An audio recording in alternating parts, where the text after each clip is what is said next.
Hello friends, તમારું સ્વાગત છે મારા કિચનમાં। તો આજે આપણે બનાવીશું શિયાળા સ્પેશિયલ અડદિયા પાક। બજાર કરતાં પણ આપણે સસ્તો અને એકદમ ચોખ્ખો અડદિયા પાક ઘરે બનાવી શકાય। તો ચાલો બનાવીએ। એક વાસણમાં મેં અહીંયા 1 કિલો જેટલો અડદનો લોટ લીધેલો છે। આ લોટ મેં ઘરે જ દળીને લીધેલો છે। હવે તેમાં આપણે દૂધ અને ઘીનું મોણ આપીશું। મેં અહીંયા 1 કપ જેટલું દૂધ હુંફાળું એવું ગરમ દૂધ અને તેમાં 2 ચમચી જેટલું ઘી નાખીને મોણ દેવા માટે લીધેલું છે। હવે આપણે આ રીતે મોણ આપી દઈશું।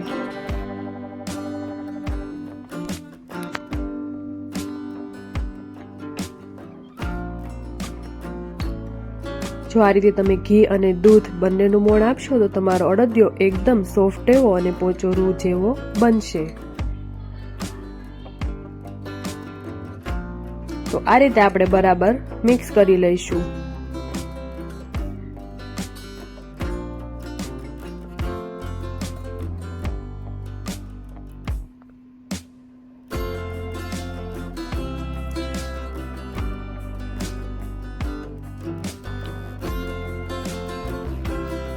તો આ રીતે ગાંઠા ન રહે એ રીતે આપણે બરાબર ચોળીને તેને મિક્સ કરી લઈશું।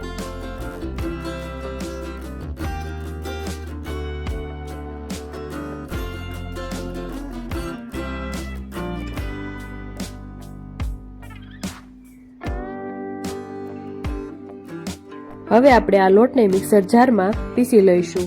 આપણે એક ધારું નહીં પીસીએ, આપણે મિક્સરનું બટન ઓન ઓફ કરીને આપણે પીસી લઈશું। અને તમારે આ રીતે ન પીસવું હોય તો તમે ઘઉં ચાળવાના ચાયણામાં પણ તમે ચાળી શકો છો। હવે આપણે તેને એક વાસણમાં કાઢી લઈશું। હવે આપણે અડદિયો બનાવવા માટે કોઈ જાડું તળિયાવાળું વાસણ, કડાઈ કે કોઈ એવું તપેલું તમે લઈ શકો છો। હવે આપણે પહેલા થોડું ઘી નાખીશું ગુંદર તળવા માટે। તો આ રીતે થોડો ગુંદર નાખીને આપણે તેને તળી લઈશું।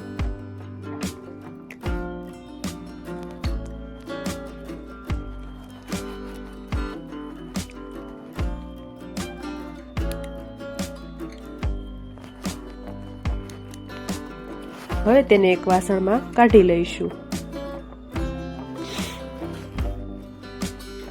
હવે તેમાં આપણે ઘી નાખીશું। મેં અહીંયા 600 ગ્રામ જેટલું ઘી લીધેલું છે।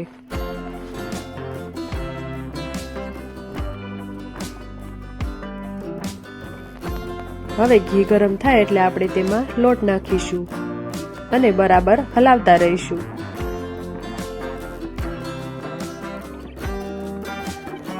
આ લોટને આપણે સતત હલાવતા રહીશું કે જેથી તળિયે બેસી ન જાય અને આપણો અડદિયો ખાવામાં એકદમ ટેસ્ટી બને।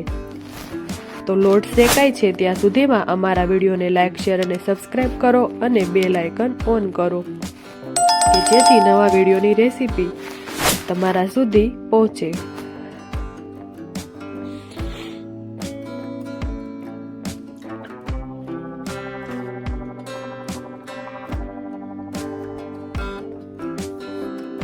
આ સમયે આપણે ગેસની ફ્લેમ સ્લો ટુ મીડિયમ જ રાખીશું અને લોટને બરાબર શેકી લઈશું। જેમ લોટ શેકાતો જશે તેમ તે બ્રાઉન કલરનો થઈ જશે। તો હવે તેમાં 500 ગ્રામ જેટલો માવો નાખીશું। માવાને મેં આ રીતે ખમણીને લીધેલો છે। તો માવો બરાબર મિક્સ થાય ત્યાં સુધી આપણે હલાવીશું।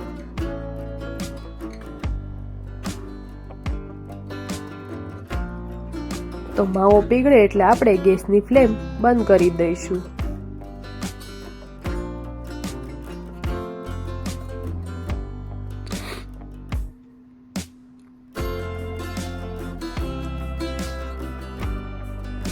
તો આ રીતે આપણે મિક્સ કરતા રહીશું। જો તમે પહેલી વાર અડદિયો બનાવતા હશો તો તમે આ માપથી બનાવશો તો તમારો અડદિયો એકદમ ટેસ્ટી બનશે। પરફેક્ટ માપ સાથે તમે આ રીતે અડદિયો બનાવશો તો તમારો અડદિયો પણ એકદમ ટેસ્ટી અને ખાવામાં પોચોરું જેવો બનશે। તો હવે આપણો લોટ બરાબર મિક્સ થઈ ગયો છે। હવે આપણે ગેસની ફ્લેમ બંધ કરી દઈશું.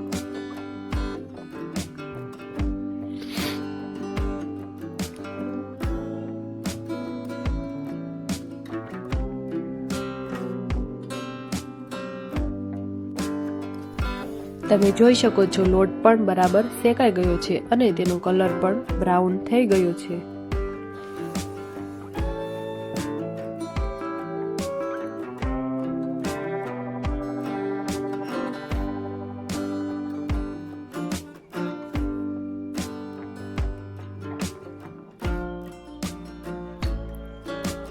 આ રીતે આપણે હલાવતા રહીશું. હવે આપણે ચાસણી બનાવી લઈશું.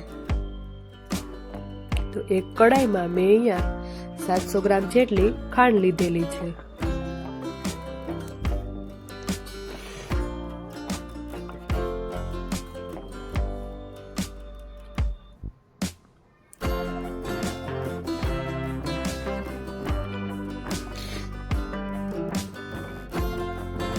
તો ખાંડ બરાબર પલળી જાય એટલું આપણે પાણી નાખીશું. આપણે વધારે પાણી નહીં નાખીએ. હવે તેને આપણે હલાવતા રહીશું. અડદિયો બનાવવા માટે આપણે એક તારની ચાસણી બનાવીશું.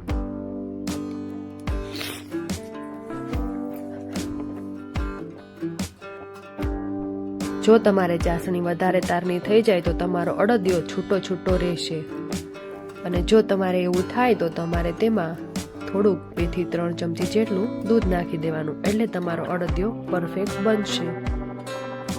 તો તમે જોઈ શકો છો એક તાર થાય છે.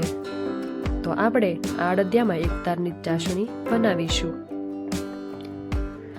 હવે આપણે તૈયાર કરેલા લોટમાં ચાસણી નાખી દઈશું.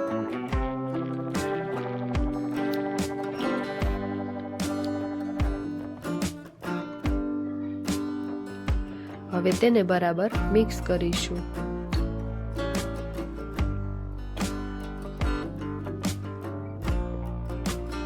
તો આ રીતે આપણે લોટને ચાસણી સાથે બરાબર મિક્સ કરીશું.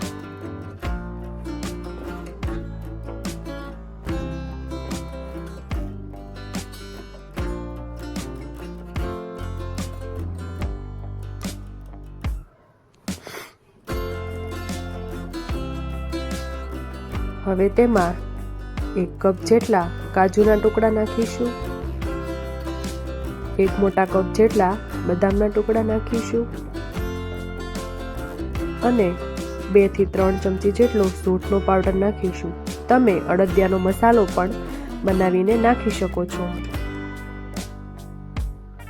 હવે આપણે તેને બરાબર મિક્સ કરી લઈશું.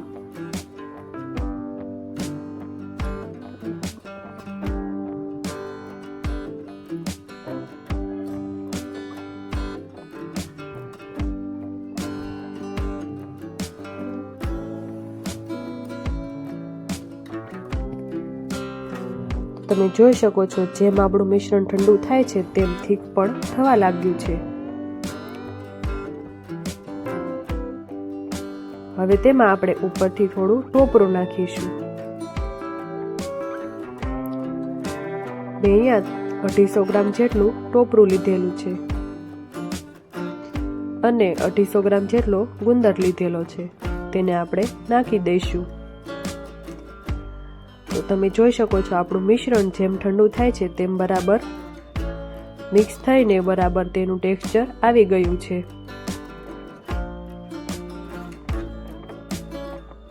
હવે તેને કોઈ ત્રાસમાં કે પછી કોઈ એવી મોટી થાળીમાં આપણે પાથરી દઈશું.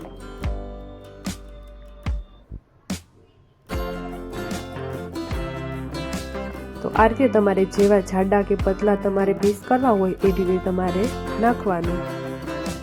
હવે આપણે એક વાટકાની મદદથી બરાબર આપણે પાથરી લઈશું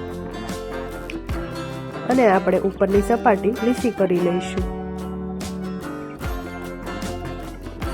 તમે જોઈ શકો છો ઘી પણ બરાબર ઉપર આવી ગયું છે. તો આપણો અડદિયો એકદમ પરફેક્ટ એવો બન્યો છે.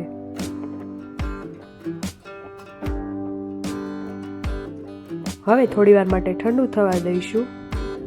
હવે તેને આ રીતે કટ કરી લઈશું. તમારે જે શેપમાં કટ કરવા હોય તમે એ શેપમાં કરી શકો છો. હું અહીંયા ચોરસ શેપમાં કટ કરી રહી છું.